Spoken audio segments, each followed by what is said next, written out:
ઘણા સમય પછી મિત્રો હું આવ્યો છું આરિફ સૈયદ આડગુની અવાજ ચેનલ પર એક વિડીયો લઈને. અમારા ગામથી એક પ્રવાસ મુસ્કાન ટૂર્સમાં ગયો છે, જેમાં અમારા ગામના સૈયદ રૂકનુદ્દીન પોતાના પરિવાર સાથે તેમાં ગયા છે કચ્છ. એટલે જેણે કચ્છ નથી જોયું એણે કશું નથી જોયું. તો ત્યાં આગળ આ મજાર છે ઇમામ અબુલ કાસમ ઉર્ફે કાસમ સાપીરનો.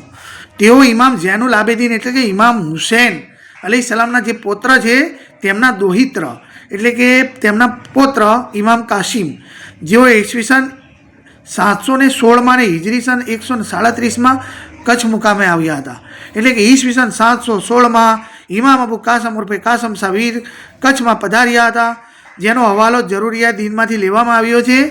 અને એટલા માટે જ કહું છું કે જેણે કચ્છ નથી જોયું તેણે કચ્છું જોયું નથી. તો મિત્રો આવો ગુજરાતને જુઓ અને ગુજરાતના લોકોનો પહેરવેશ જુઓ અને ગુજરાતી ભાષાને ખૂબ ખૂબ વખાણો. હું છું ગુજરાતી. ચાલો ચાલો.